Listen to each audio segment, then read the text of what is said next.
దేవుని నమ్ముకున్న ప్రజలకు శ్రమలు వస్తాయా? వస్తాయి. పౌలు గారి అంటాడు, క్రీస్తు యేసునందు సద్భక్తితో బ్రతుకను ఉద్దేశించువారు శ్రమల పాలైపోతారు. కానీ విచిత్రం ఏంటో తెలుసా? ఎన్ని శ్రమలు నీ బ్రతుకులో ఎదురైనా, శ్రమలు కాల్చి నిన్ను బూడిద చేయలేవు. ఎదురయ్యే ప్రతి శ్రమ మహిమ కొరకే దేవుడు అనుమతిస్తాడు. గట్టిగా చెప్తాం ఆమేన్. శ్రమలు వస్తాయి, ఆపదలు వస్తాయి, అపాయాలు వస్తాయి. కొంతమంది చుట్టూతో అన్ని ప్రజలు చూసి నిన్ను కూర్చి అంటారు, అమ్మ దేవుడు దేవుడు దేవుడు దేవుడు దేవుడు దేవుడు అని నువ్వు పరిగెత్తితే ఏంటమ్మా ఈ కష్టాలు?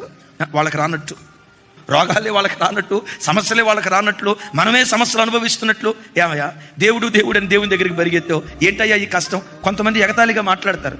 వాళ్ళని చూసి నువ్వు ఏడిసి ఎట్లా అని అట్లా అనొద్దు. నువ్వేమన్నాలో తెలుసా? నేను నమ్మిన వానిని నేను ఎరుగుదును, ఆయన నన్ను సిగ్గుపరచని దేవుడు. ఏ రోజుకైనా నా తలపైకెత్తుతాడు ఆయన. ఏ రోజుకైనా విజయోత్సవంతో దేవుడు ఊరేగిస్తాడు ఆయన.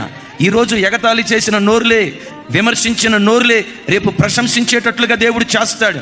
వాడి బ్రతుకు చూడు ఏమైపోయిందో, వీడి బ్రతుకు చూడు ఏమైపోయిందోనని ఎవడు గుచ్చి నా కుటుంబాన్ని గురించి మాట్లాడాడో, నా పిల్లల గురించి మాట్లాడాడో, నా ఆర్థిక విషయాల గురించి ఎవడు గుచ్చి వేలు చూపించి మాట్లాడాడో వాడే నా ఆశీర్వాదాన్ని చూసి షహబాషురా, నువ్వు నమ్మిన దేవుడు నిన్ను విడిచిపెట్టలేదని వారు మాట్లాడేటట్లుగా నా దేవుడు కార్యం చేస్తాడని గుండెల నిండా ఈ విశ్వాసాన్ని పెట్టుకొని నువ్వు బ్రతుకుదువుగాక.